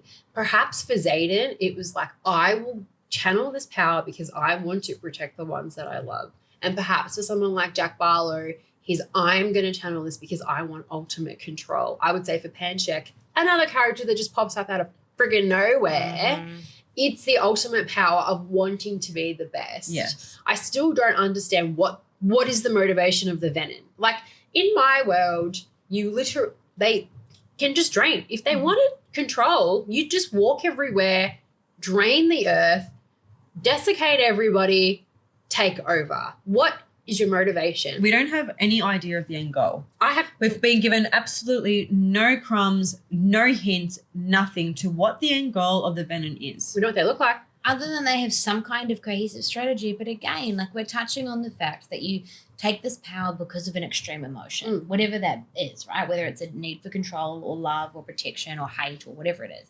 extreme emotion. So if you're going to that ends, you're not just signing up to someone else's endeavor. Like I know that Xaden says that he could not raise his hand to harm his mage. And so maybe there is a sense of control that those who have more power have over their kind of underlings. I can see that and appreciate that. But you're not just signing up. Like Xaden's not just out there now being like Venom #1 advocate. Like he's not. We're not this is getting America, Xaden with we're a not lunch like- board. They're not recruiting Sign up people. here. Yeah, they're not Yeah. recruiting people. Yeah. They're also not going around just draining everybody. Yeah. It's so confusing. But then they are moving strategically, taking city to city to city. But What then do they want? The dragons? Yeah. But then what's the end goal? Getting what do you dragons. want? Yeah. But then I guess that it's also who are they reporting to? Who is this he that Theophany always references? And that's Who is great. the he? That's great. You've got one guy you're reporting to. What do you want? Yeah. And what does he want? What do you What is want? happening? Yeah. And then we thought Xaden killed that other guy in the end of book 2 and he pops back up alive. But also confusing when they were in the school and they were learning about channeling their signets. And then that chick just puts her hands to the ground and starts taking the power. Why? Who were you? I was so confused. Yeah, that was really bizarre. So I was confused about that, section 2. Was she Venom? Or did she decide in that moment out of fear, I'm going to channel? And that's great. Good for you. You channeled. But then, like, literally everyone can do it and at any time. And the wards mean nothing. So what the hell is going on? The wards mean nothing. What the hell do the wards mean? I am so confused by that, because if you turn Venom and you're in there and you can take the power, great, wards don't work. Yeah. If you're our mate Zaddy and you're in there and you're taking stuff off of the headboards because your orgasm was too strong, good for you. Like, why is Stephanie Good not... for him. Yeah, good for Good for her. Yeah. Good for her. Good for her. Props. But, like, what are the wards stopping? Yeah. And then also, just because I'm frustrated now, Jack is Venom, and he was this big villain. Gone. Yeah, but Book then, 3, okay, we're getting nothing. Okay, if we're talking about Jack's health in this book was questionable at best. So obviously with these Venom as well, at some point they stop draining. Yeah. And then they just shrivel and die unless they're given power, which is obviously what Violet was doing. Actually, that brings me to that point. Theophany was saying that the way to not get hurt by Venom is to go into the ground that's already been drained. Again, makes sense. But then why wouldn't you just drain everybody and kill everybody and then take your ultimate control? Because we don't know what their goal is. Why. But I do, because Jack was meant to be the ultimate villain, and now Theophany is, which I don't, as you said, she has to be. It's She might, Berwyn guy. yeah, He's the she might ultimate not be the villain because she's not really a villain to me. She is, but not a very strong one. And she says, I want to give you the space to do what you want to do. Like, even if she is a villain, she doesn't seem like, she's not Voldemort level. Yeah, she's not. But then obviously she wants her to do what? Just finish the correct. sentence. Exactly. I couldn't. Well, obviously, absolutely I think could obviously not. Jack's going to come back. I do think Jack's going to come back. Yeah, because they put him in. What do? They put him in the box and then they. Yeah, he's obviously going to come back, but it was just walked him back. How'd they get the box back back from the king? I didn't hear about that. Well, I'm assuming Garrick has done. Yeah, did Garrick walk all Yeah. over? I mean, okay, He's done I actually something. have to say, while I think Garrick's second signet is pretty fun, like the fact that he's a fast walker is so embarrassing. It's so embarrassing. I love like his if he signet. could maybe shadow step, that's a little cooler. But like, I'm just a really fast power walker. It's just a bit lame. I'm sorry. Don't be mean to Garrett. I love like Garrick, it. but like, oh god, way to make a cool signet not as cool. Yeah. As we can see, I think it's been a bit of a mess. But wait, before we move on from Jack, at the end, we're going to talk about the final chapters. Yes. Right? Oh wait, we haven't even But wait. given Dane the attention. I know, that but he wait, needs. just before we move on from Jack. Okay. At the end, Theophany said she tries to kill him.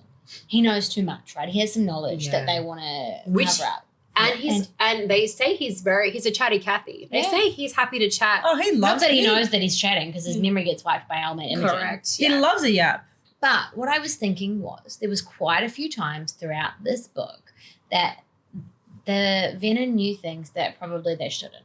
They were in places ahead of time. They were doing things that they shouldn't. And we know that the Wyvern have a collective consciousness. And so I'm wondering, do Venom have a collective consciousness? Well, I thought the reason I'm just actually reflecting on this conversation that we've had so far. This podcast episode tells me that we all have no idea what's going on because we've done a lot of I thought, but I actually thought that they knew what was going on because Panchek was the one feeding the Venom all of Violet's. They said that, didn't they? Yeah. but Panchek doesn't know a lot. Well, apparently he He knows knows everything. enough. He knows enough. Oh my God, I just remembered. I'm so sorry for jumping here. Aura Banehaven? Beanhaven. Beanhaven? Which is how I pronounce it. And she sounds like she should be a small German town in Bavarian country. Every time I read her name, I was like, Lordy, she should be living in Munich. Like, this is not appropriate. She should be a Hansel and Gretel. And then the leader of Quest Squad, whatever his name was. Grady just died. I'm so sorry. When you know. said Panchek, I thought Panchek was Grady. Everyone has been getting so confused with Panchek. Everyone's like, who the hell is Panchek? I kind of just forgot about him from I know he was prevalent in the first couple of books, but I raged when I was sitting with my partner when I finished this book, and the way that he looked at me and he was like, oh, hon, you are not happy. Who what is going on? Anyway, sorry. The last few chapters, though, I know you wanted to talk about that. Yeah, we should talk about the last few chapters. No, I'm not letting us go the last few chapters. Oh, before we talk about Dane. Okay. Okay, I'm going to bring it back to Dane all day because Dane got his redemption arc. Also, Or did he? Dane, Dun, dun, dun. also, He did. Where's Dane, Sloane? Eyes on Me, Atos. I was so into that. I love Dane when he said to Sloane, Eyes on Me. When?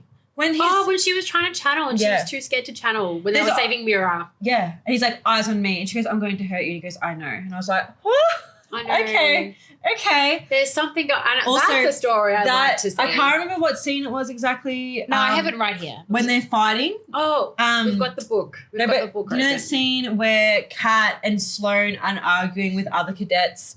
And Oh, then yeah. Sloane goes to run at one of them and he grabs her around the waist and like Yeah. pulls her back and she's then raging at him, hitting him, and then he whispers something in her ear and she goes like completely still and just like agrees with him and walks off. I was like, Yeah, okay, but then she flips him the bird.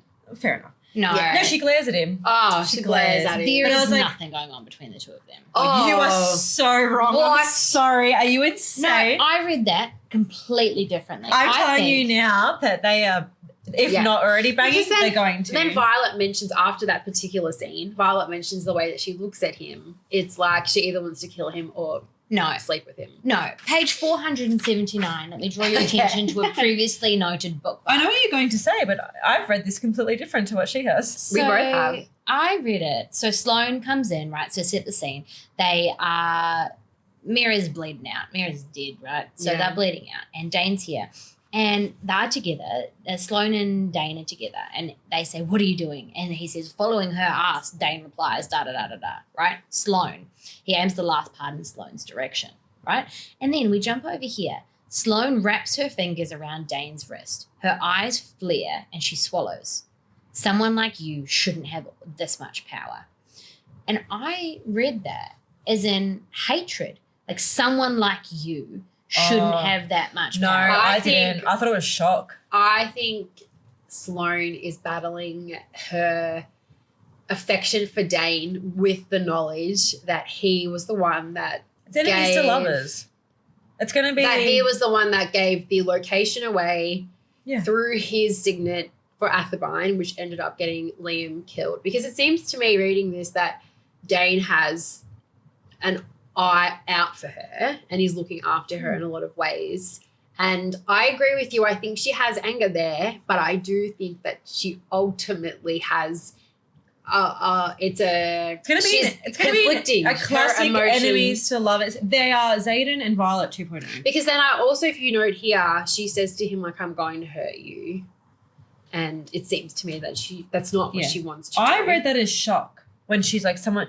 There's definitely a little bit of underlying anger of someone like you. Yeah. But I think she was in shock of how much power he has because there's something going on there that Yeah. we don't know. I think there's a little bit of an Easter egg there. Yeah. I think our signets are developing. And Yeah. I think that Ours. yeah, well, yeah, why not? I think Dane's has definitely developed. I think Sloane not leaving marks, like it's noted that she doesn't leave a mark on Because she's not a villain. That confused me. Why should she leave a mark? No, because there was a mark left in the second book. Yeah. She left At the her mark end, in the when second book. when she's channeled for the first time or the second time, she left her handprint. Because she's drawing power, and that was what she Yeah, was talking but about she- in that other section. I'm scared to turn venom. I think she was drawing a little bit of power. Yeah, but she wasn't drawing it from Oh, the you earth think like she was they drawing were. it from the earth? Yeah, because she doesn't know how to use it. That's what they talk about. You don't know how to channel your power yet. She doesn't know how to be a siphon versus how to draw power from the earth. Mm. And so she did previously take too much, and she desiccated things like the venom did, and now she didn't. And in that exact scene we were referring to before, she says, I don't want to be like them. I don't want to do that. Yeah, she's scared, which makes sense. It does, but I think that it's more of what you're saying. I think their signets are developing. I think she was in shock because that's why her eyes flare. I think she's, oh my God, I didn't know that he had this power. Mm. And then she's battling the feelings that she has with him for him with the anger that she Yeah. holds against him. They are so an item. I can't believe you didn't think. Oh no, I don't think they're currently an item. Not but now, I but think they're they will going be. to. It's Yeah. it's being set up for them Yeah, to. They're going for sure. to be the OG enemies to lovers Just like Xaden and Violet, they're going to hate each Yeah. other and it's going to develop. There's going to be that. all one of them will die. They want to bang right now. I'm telling you right I now. don't see 100%. it. She's not interesting enough for him. Like, he is a person Oh who my god, loves, I don't like, think he likes interesting people. Me, I was like, I don't think he cares And about I that at all. like Dane. I don't think he likes interesting Yeah. people. I think he does. He loves order and structure and rules and consistency. And she Not is anymore. She is No, chaos and and that's trauma and uncertainty. Which is exactly why he would like her. She's everything that he's not used to. And I think he's atoning and trying to atone. And they'll both come as shock to each other. Yes. She's going to be someone that he never expected, vice versa. Yeah. I totally read that it's as like on the cards. It's on the cards. It's being set yeah, up. imagine 100%. how Daddy Atos would react. Also, what an asshole. I he is. actually- It broke me. Yeah. Oh, I it's actually love horrible. the couple. I love the pairing. I think me too. I will say this. I like the pairings that she's obviously setting up. Yeah. I like Sloane and Dane. I loved Mira and Drake, even though I didn't get anything. Even though Drake just disappeared, did we even get acknowledged that Drake went back to the front No. line? Like, was Am I I going to there? swear. get introduced into this book so that I can be Riddoc's lover? Well, I'd be happy with that. let us write Well, I will to too, Rebecca. because you know I'm frustrated with Let us Imogen. DM. So I want to touch on two things here. One, I think they're so mean to him. I think that he has done a lot to redeem himself in this book. Dane is your Tamlin. Violet. Yeah. This is Tamlin 2.0 and then KL 3.0. Whoa, Okay. whoa, You love whoa, an whoa, underdog. whoa. Okay, whoa, because I'm getting thrown in under this as well. I love Kale. Love him. I will die on this hill. Tamlin, I don't love Tamlin like Jess loves Okay. Tamlin, but I think Tamlin deserves, or I think Tamlin has redeemed him. Dane, like, he had his foibles. He was not a great book one. Book two, he kind of gets a little bit better. And I think book three, he's been like insulted. People are always saying mean things about him. He's been nothing but a team player. He went and got the documents he needed to get from the office. What word? We didn't hear about it though. Correct. Well, because we don't get anyone's perspective except from Violet's, which makes sense. But like, I think he's come along. He tries to speak multiple languages. Lol. He got beaten up and knocked unconscious in one of those That's kind of fights. funny. Like, poor Dane is copying it. And I just think the guy made a mistake. He was a 20-year-old kid that trusted his Correct. father Correct. because he was brought up in this world that was telling him that these were all the Correct. things that were right I mean, to do. if we're going to keep judging people from our 20-year-old selves, we'd all be screwed. I just think I'm Dane so gets- suspicious of him. I appreciate that the two of you have Whoa. forgiven him. But I think that he is in a position that would create a villain because he has been blocked out by his family and all of the people who stayed behind him as Guy. They have shunned him. And we saw that in that fight scene you spoke about before. And then the people who went, he's not allowed to be near them. He's lost his authority. Whenever he wants to make a call, he tries to say, let's do formation. And Rihanna says, well, no. Like, he's lost all of his capacity to make a decision there. Nobody really wants to be around him. Everything that he was good at, like languages, now someone else can replace. And that's why I feel bad for him. I feel bad for him, absolutely. I like Dane. I don't agree. I actually think Dane has too much of a sense of justice that he wants at all times. He cares very deeply about the people around him absolutely. and about the world around him. I think that He chases people into battle when Imogen is on the bridge going to get Quinn. He chases after Imogen, and like they do not have a nice I think at his relationship. core, Dane is too good of a person to be a villain. I think he will put up with how they're treating him because he would prefer to just deal with it and do the right thing. I think that Dane was a kid that made a mistake because he listened to his father and now he's realized what is right. And even though he's not being treated right, I think he'll continue to do the right I think thing. he can see the bigger picture. He's too obvious to be a villain anyway. I don't think They he'll be had a the villain. chance. It could be too boring. I don't think he'll be a villain, and I want what you say to be true. Like, I want that to be true. I want him to be redeemed and he's gone through his struggles and everything is Tanya, okay he's going to again. be banging Sloane next month. No, I swear to God, he needs at least a more interesting lover than Sloane. I like Sloane. Sloane is okay. I thought she was a brat in the second Whatever. book, but now I I'm think- like, she's all right. I like her. I think Sloane she's a nothing. She's a piece of toast. She's a nothing A piece character of to toast. me. Yeah. Back to the bread. Back to the bread. But I like the pairing of them together. Do you know? I do. Hell yeah. You guys mentioned earlier that you thought that Kat and Arik would make a good partnership. I No, love I it. did not mention Okay, that. we mentioned that I would be a mentioned good that. political pairing. I But said you know that what? they'll be good politically. I reckon that Kat and Dane would be interesting. Cat would eat Dane alive. Yeah. That would Yeah. be so entertaining. It would never survive. Cat would destroy Dane. Yes. Also, we haven't got time to go through every single character because we'll be here for literally all day. But we do have time. I want to note that I think Kat is very misunderstood. I really like her character. I'm very excited to see what comes from her. And I love Arik. Arik has been... Okay. Let's circle back to Arik's signet because I did cut that We off. need to circle back. We can discuss him when we discuss the final chapters because there's so much to talk about there. But signet, sick. Yes. Sick. And like a legit foreshadowing, unlike Melgren, who I think is...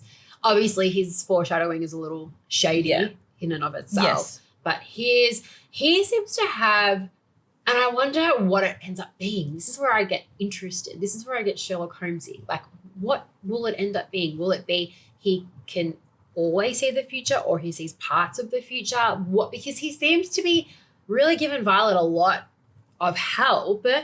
If he can give Violet a lot of help, his signet is very strong. then how far ahead can he see? What is... So, should we get into the final chapters of the book now? We can, but I do think we need to talk about Violet and Xaden for a bit. I was just on a page, like we haven't Yeah. spoken about them at all. Okay, let's talk about Xaden and Violet, and then we can circle back to Arik in the final chapters. Because We all I have, work in a corporate environment, so circle back will appear a lot. Yeah, I need to get this out of my head. I'm hating myself People saying who work in this. a corporate environment, we have jumped. Oh, yeah. Yeah. I hate circle back. Can we take this offline? Can we just take this conversation offline for a second? Let's have a chat now, Xaden and Violet. So I want to start because I know that you guys may feel different to how I do.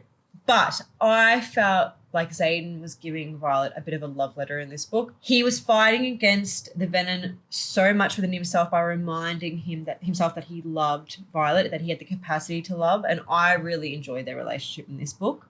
I thought it was really beautiful. I think he was constantly reminding himself that he loved her. I love that he called her love because it was that reminder to him that he is Venom and he can do it. I felt very sad for them. The ending broke my heart. I really liked it. I thought it was a lot better than in Iron Flame when there was constant miscommunication.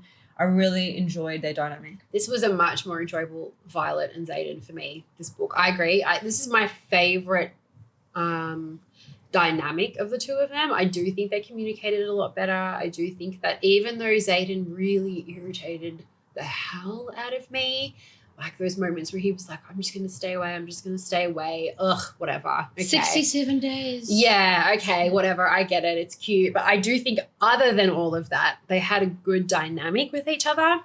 Obviously he loves her. Obviously he wants to marry her. They are married now, we assume. You saw that deep love, I think, with them in this book. Yes, and I think he really expresses just how much she is so important. And it was really to him. interesting to me because he really struggled previously expressing his love. Yeah. I feel Iron Flame was Violet really expressing her love for him. And then now he's Venom. He's terrified. He's so scared of hurting her that he's expressing his love so deeply to her. Yeah. I thought it was really beautiful. And yeah, I agree. Those moments were so frustrating. I can't touch you. And for God's sake, stop brooding. Just deal with it. I mean, like, broody Xaden to me is a waste of time because, like, he does get to that point where he mentions, oh, I don't know how much time I have left, so I'm going to make the most of it. What really broke my heart was the moment at the end of the book when Violet and Theophany are going at it and Xaden's shadows come over and Violet knows in that moment that he's channeled. And that, to me, was the most devastating part of the whole book because she knew that he gave up or that he was forced to give up. And the whole time she's saying, like, don't do it. Or, you know, I love you. I love you. She's constantly reminding him, I love you. Like, you. Trying to break that ice. Yeah. And also. And he just gave up. And that, to me, would be so painful. I got really teary. I'm getting teary thinking about it. Oh my God. I get teary a lot. Zoe. But going between her knowing that he had channeled and the shadows coming, you know, up and she's knowing that he's made that, you know, he's crossed that boundary, and then going to Sigale, who's trapped, and she's screaming at Xaden to please don't do it, please don't do it. I'm not worth it. Let me go. I thought that was so devastating that he had to make that decision to save both the women in his life that he loves, obviously in different ways. Yeah, because he says Sigel was the first to see him for who he Like, was he loves- and choose him. And he Mhm. loves them both so deeply that he's made this decision that has now sent him away from Violet. And I thought that was so heartbreaking. I just felt so sad. I think for a man who hasn't had any stable upbringing or true reflection of what love can be, he does such a beautiful job. Oh, yeah. Like, he makes these offhand comments. What was it? Like, talking about Violet. Like, he says it in a different way. He says, erasure is the second most beautiful thing I've ever seen. You know, like, he makes these comments and makes her feel loved and seen and cared for. He washes her hair when she is they're in her grief. Yeah. And he just shows up for her in the most beautiful Even when ways. he's asked, where do your loyalties I was about to lie? say that exact Violet. thing. My I love loyalties that. lie to Violet first and foremost. Yeah. Or when his mum tells him to marry Kat and he Yeah. says, I Oh will my draw the gosh. papers up. Yeah. And then, Forever's not long enough. yeah, and everyone's like, Yeah. oh my God. And he's like, but make it out to Sorengale with Yeah. 2 R's. Yeah. And I was like, oh. Oh, he- that was actually quite a funny scene because I thought Garrick chiming in like Soren Son. I thought that was really funny. Like, Okay, Garrick downing the cake was so funny to me. Oh, oh yeah, silly duffer. okay. He would have been me. Yeah. That would be me. For real. Yeah. Oh, let's That was dig so in. funny. He was like completely mouthful. I was like, Garrick is actually really, like, when he has his scenes, he's really good. Yeah, he's great in his scenes. I'm Just saying- him and his fast walking. Yeah. 2 more It's things. Cal Knight. Oh, he's so cute. He is Cal Knight. I don't know who Cal Knight is. Okay, everybody. Had a kid. That's exactly what I picture him in his lycra. Like, Oh my god. going He's got the hair really weights. far. He's got the hair weights. Imogen will be next to him. She'll be his cat. Okay, but like, I really like that they wrote each other letters. yeah, that was There sweet. was one that they wrote, like Violet wrote to Xaden, and it was about spending the time up in Erasure, and they can just when this is all over, we should take as much leave as they'll give us and spend it all in Erasure. We can figure out what life is supposed to look like without the daily threat of death. You can govern the province you love during the day, then slide into bed with me at night. Or I can always join you in the assembly chamber. You do some of your best work on that throne. Yeah. And I thought that was so beautiful. It was like a reflection on what they couldn't have. Yeah. Because Yeah. Xaden was 17 when he got thrust into this responsibility. And Violet is a Sorengale and they're in a war. And they reflect on that past and they see this future and they can be playful and flirtatious and find joy in the little moments. And I love their relationship so much. I just wish that we didn't have to spend half the book of him pretending like he couldn't sneak into her room. Yeah. And no, I can't touch you. It felt like Twilight. Like it Yeah. felt like, you know, I'm so dangerous. Like he knew what he was capable of and what he wasn't capable of. And I just wish that we got to spend more time With of them them in together. love. Yeah. Before we had to lose that. Yeah. Because like ultimately what this book is a love story. Yeah. So yeah, I mean, we don't need to have them going to town on each other, but having that connection, I also would have been really nice. But on that point too, and I can't remember where it is, but there's a scene, maybe it's the scene where they go to retrieve her dad's books Mhm. from whatever island they're the on. silk gown. Oh yeah, well I Okay, wasn't thinking of Funny that. note on but- that. He got Sorry. Dane to translate. He got Dane to come to the shop to translate to the people that he wanted a see-through silk gown made for Violet. Like, poor Dane. That's so Like, funny. Dane knows. Dane's like- Dane's well aware. poor Dane would have just been like the deepest sigh I think ever. Dane's like, I don't have those feelings anymore. I'm over it. Yeah. Well, they kissed like cousins, so we hope not. But yeah, Well, exactly. he liked it. Anyway, sorry, Jess. I thought you were But going no, into I gowns. think in that scene where they're in the bookstore and they find it, and I think it's the scene. Don't come for me if I'm wrong. But there's a mention of how like Violet is her own person and Xaden is his own person, and they love that about each other, and then they come together and complement each other. And I thought that was like that's relationship goals there and then. Yeah. They How were- funny was that scene when the bookshop lady thought that it Oh was yeah, Dane? yeah. Oh, poor Dane. Look, cringe. Oh, Poor I Dane. know. Okay, I'm also over that storyline now. Like that's been done to death for Yeah, 3 yeah, books. yeah. Like, yeah, let's they're get so over over it. But But yeah, their love is beautiful. And It's he beautiful. says, I love you more than the city. Do not die defending it. And it was like the way that he sacrificed his family history, his home, his future for this love that he has for them is so like sacrificial but also beautiful. Yeah. And their letters are so beautiful, as you said. I think they have such a longing to have those quiet moments together. Yeah. They're in the middle of this horrible war and they're just longing for time alone together with their future. And I think it's so beautiful that they just love each other so deeply. But everything gets in the way. And I think they spoke about that a little bit as well. Like she got a bit of a lecture, Violet got a bit of a lecture about how hard it is to love someone in power. And I think we see a lot of that in like contemporary politics, you know, these first ladies and these people who are put on this kind of position where they have to answer. And we know Barack Obama and Michelle, we love her and we see how that can be done well. But like it's this position that Violet never really asked for or wanted. Yeah. And a lot of her choices have been taken away. And I think she handles that really well. In saying all of this, the relationship's doomed because I personally don't think there's any coming back from Xaden. I think I so disagree. What? How? I think on June, earth? the Temple of June will be the cure. And the Temple of June is going to undo all of the work. I think it's going to do something. And I think sorry, everybody, for the sake of the podcast, we had breakfast this morning. And at breakfast this morning, Zoe said something about... I think love is the cure. See, I don't. So that makes me lame. want to It's so vomit. cringy. Yeah. I don't care. I think love has something to do with the cure. And I think that if they still have the capacity to love, that they can, you know, maybe that's just what it is. If they have the capacity to still love, then they will be able to be cured. I think truly the love keeps him. Mhm. That element of himself. Yes. So I don't think he loses himself. Yeah. Whereas, And you know, we see that at the end of the book, and we'll go into that in a second, where she says, I love you. She channels it down. Just as he's about to lose himself fully, he catches her, I love you, and he holds onto it like it's something precious. And then obviously Sir Gale notes how the veins around his eyes look like her lightning. So there's that connection there. So I think that keeps him as much But as it's not it his can, cure. but I don't think But there it's is a his cure. It has 100%. something to do with the Temple of June, because why did that shard that went into her make her bleed? Wow. Because she says, I don't bleed. How is this happening? And so the stone from the Temple of June put into Theophany, who's 400 years old and is a haggard old lady on the inside, she bleeds. I thought that was really interesting. One of my non-theory theories is, because I don't have any grounds to have a theory in this series in any way, shape or form, but is like they took something that was her weakness, right? So obviously the marble from the temple, she wasn't allowed to re-enter. Mhm. The marble of the temple killed her.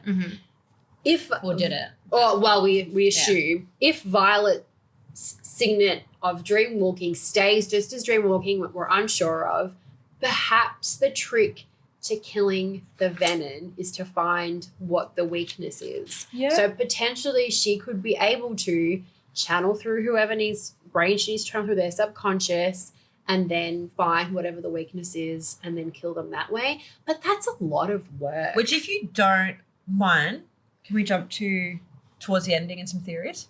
I just want to say real brief, Xaden's weakness is what? His mum's chocolate cake. So yeah, that's why I don't know if it's the weakness. I think that there's a cure, and I think that perhaps love, you know, love might not be the cure, but maybe it's like you said, it keeps hold of them, because Jack obviously didn't love anything, and he is so lost to the venom. Yeah. But I think maybe Theophany, I hate saying her name, maybe she does love someone, because I don't think she's not like Jack. She doesn't seem completely gone in the way that Jack does either. No, but okay, what I think there is that they both have a desire for power. And I think that's the difference between Xaden and Theophany and Jack and whoever else, is that Xaden's yearning for power protects people that he loves, whereas it seems like their power is very self-serving. I disagree. Theophany had a lot of times where she could have taken Violet's power. She could have killed Garrick. She could have taken the power of the dragons. She was at the position where they had Aura Banehaven and Grady and all of these other people. Who And does she she left a have? note. Or who? Oh yeah. Beanhaven. And she doesn't Beanhaven. she doesn't kill people. I don't think she is a villain. Well, But let's talk we need to about wrap the up. ending. Let's talk about the ending. So, because I think a lot of what we're talking about is sort of getting us there. Now, this is where I got frustrated. How the book ended absolutely infuriated me.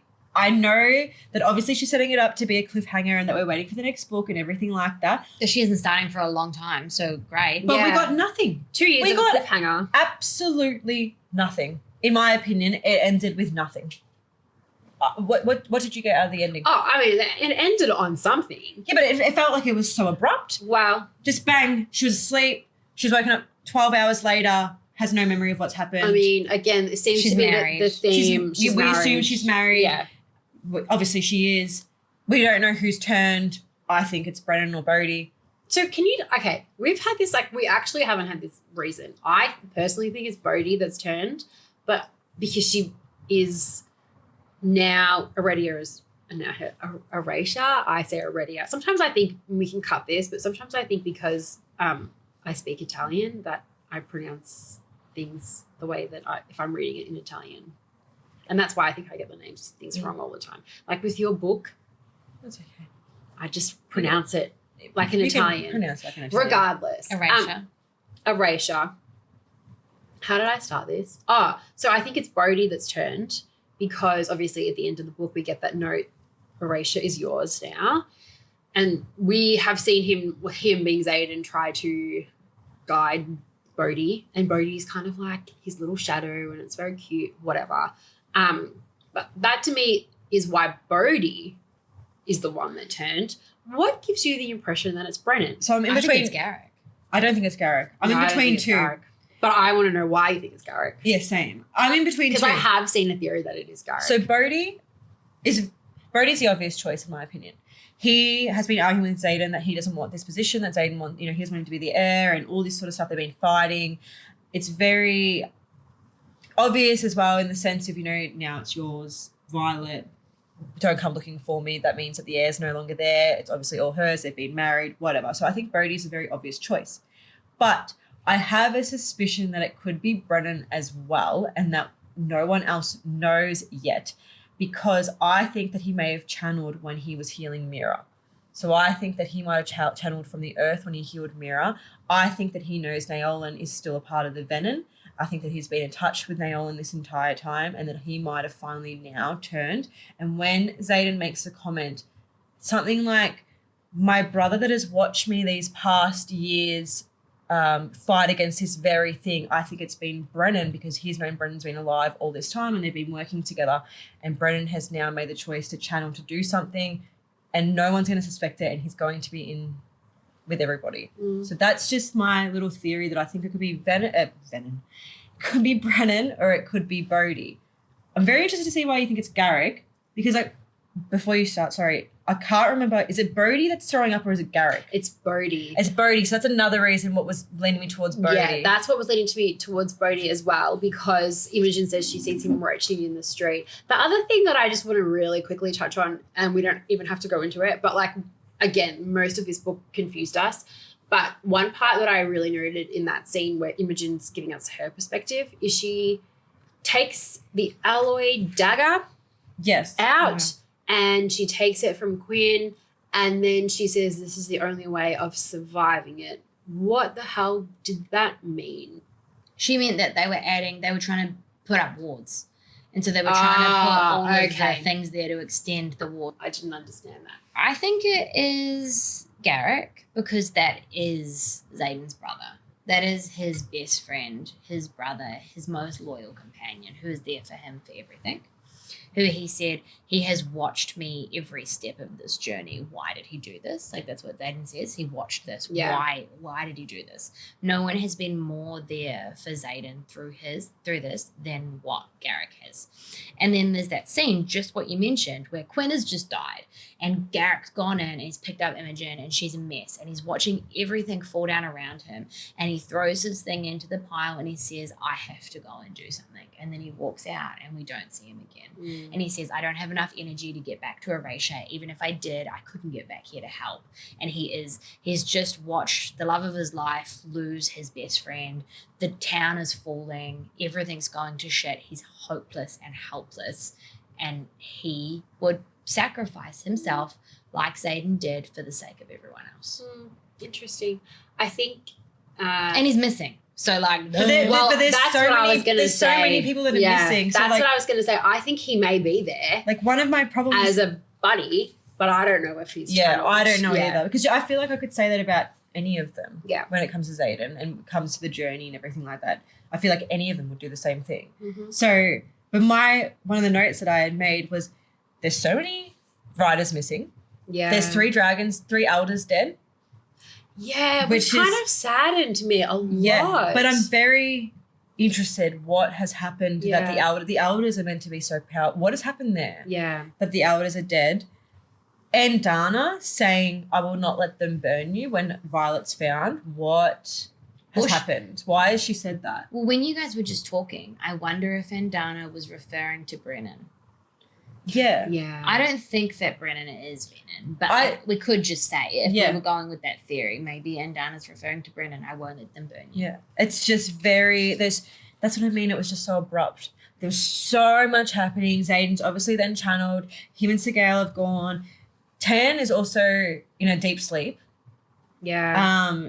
And Dana says that he's asleep. So whatever's happened there. Well, I watched something that said they might have severed Sigale and Tarn might have severed, the bond, and that's or what they're would saying, happen. has he killed one of the has he killed somebody? One of the other elders? One of the elders. Because that's what happened with Andana. She Yeah. had to go into that shame. Yeah. So they're saying, has he killed an elder? She had to go And that into hasn't that been- shame. When she killed the orange in the cave. Oh, Yeah. yeah. She had to go because it was her burden to carry, and he said, I will never make this mistake again. I will never do this. I will always act first and deal with the consequences Yes. later. I agree. Oh, that is So such a good Has theory. he killed Yes. an elder? So what has happened? In protection of Andana. Yeah. Or Or Violet. Violet. Or Violet. Also, Andana just rocks up again. Yeah. What happened there? That's what I mean. So I'm wondering Dana's if back. she ever went. Yeah. I don't think she went. I don't think she ever went.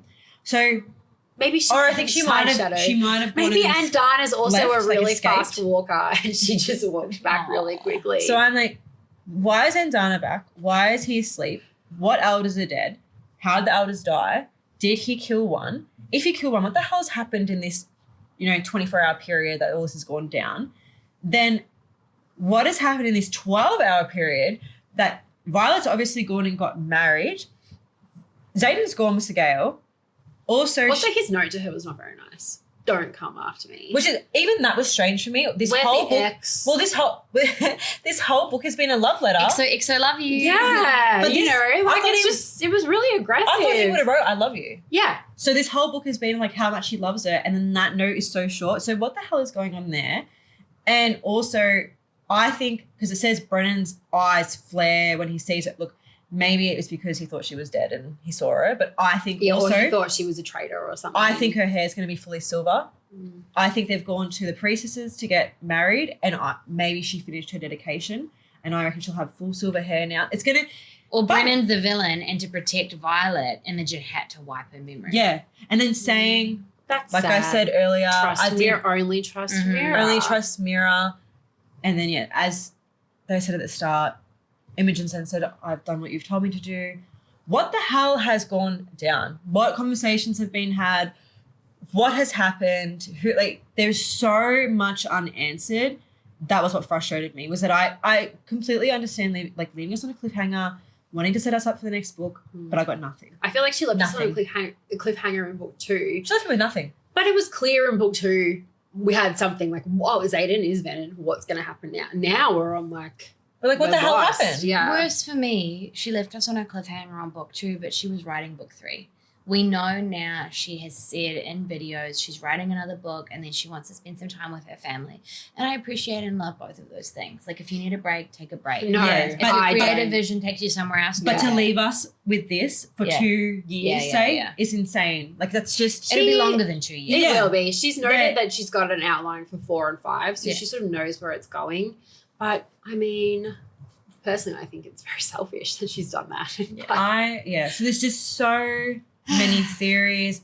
We got Violet's signet. As she said, it was underwhelming. I think there's so much more to it. I think maybe she's more of a mind walker than a dream walker, and I think she's misinterpreting her signet. Yeah. Even though Andana notes that, She knows what the signet was Yeah. that she gave Which her. Yeah. can you just spill the tea? I do think, though, Between her and Xaden.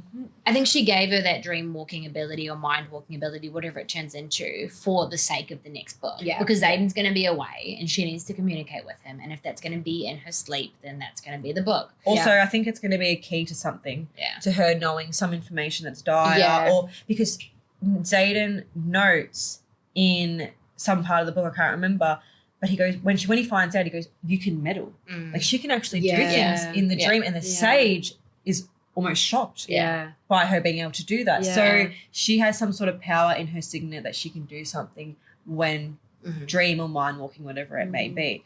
And then it begs the question, why Violet? Why is Violet so important?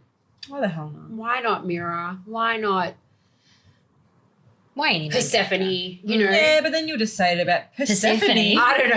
I mean, there's probably some random character that we haven't met. That's the key to it all. The way that I just questioned everything Same. that I've just I read. was like, wait, are we reading about Persephone and Hades? Oh, But look, I want to ask before we finish up. yeah. It's been a long episode. We've just spoken for a long time. Yeah.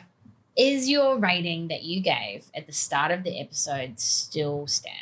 Yes. Yes. Yes. I can be mad and feel all these things and still enjoy it. You can have multiple competing emotions existing at the same time. I Em? still, I'll change mine. Ooh. So I if it came goes lower. in. I came in with a pretty aggressive 3.5. I'm gonna out of 10. I'm gonna bring it up to a 5.5 out of 10 That is a huge jump. Yeah. because it has brought us into a really good conversation. There is content here. She has done things. I think I'm just angry, like Zoe's mentioning, that we have too many questions and that nothing has Agreed. happened. Yeah. And I feel bitter and disappointed about that. But I do think that she has built a beautiful world. Like she's got these, like this colonial narrative. She's got this magical narrative. She's got, you know, these relationships and the importance of friendship and love and power and control. She's done a lot really well. I just think I had hoped for more, and maybe that's unrealistic. Yeah, I want to note that as frustrated as I am, as you said, there are so many beautiful elements to it. There's so many parts of this book that I still love. It was an enjoyable read. I still loved Yeah. reading it. I read it a lot faster than you did, Em, but I still did. I loved it. I still loved the relationships. I loved Xaden and Violet. There were still moments that I felt heartbroken. It is fun at the end of the day that we get to have this big discussion because we have so many theories and so many questions. Yeah. So overall, I still did love the book. I can have all these emotions, as you said, competing. Agreed. And I do think that even though we've got no answers, I think that some of the theories that we've spitballed today, and I'm sure there will be many more over the next 2 years, I would argue it's highly likely that these will come into fruition. Whereas before, I think it was just us throwing anything at the wall to see what stuck. Now I think we know enough about the worlds. We've seen enough of the dynamic that potentially some of the stuff we predict today might actually come true. I'm happy to say I'm not going to think about this book until the next one comes Yeah, out. same here. Okay, I can't say that. I haven't stopped thinking about it. I'm so mad. It hasn't left my mind. One book that I haven't stopped thinking about since we finished reading is actually the next book in our podcast. And I could not be more thrilled. Tell us about it, Jess. We are reading, drumroll please. I hope the audio picks that up. We are reading When the Moon Hatched by Sarah A. Parker. This is my favorite book of 2024. This was probably my favorite book in the romantasy world. It is I a love beautiful it. read. It is beautiful. Oh, of course. Yes, Yeah, Is it it is. Sarah J. Maas? I'm not surprised. Yes. I've seen her love for this book. Yeah, It is deep. love this book. And not only do I love this book, this is the first author that I follow on Instagram. This is the first author that I'm genuinely interested in her work. I've read the other books she's written in her Crystal Bloom series. I think they are just as good as When the Moon Hatched. She is like my 10 out of 10. Adore her. I think she's amazing. So I am fully prepared to go into this next podcast back in this book all the way. I can't wait. I can't wait. I'm so excited to find something to battle you about. Yes. No, I Bring it love on. this. No, I love this book too. It is very It's a beautiful. It's a very very good book. beautiful story. So if you want to follow along with us, make sure you read it before the next Yes. podcast so we can have a chat. Definitely. Like and subscribe. Like and subscribe. Like and subscribe. Thank you for sitting with Yeah, us thank you for a long time. Yeah, and discussing Onyx Storm. See you next time.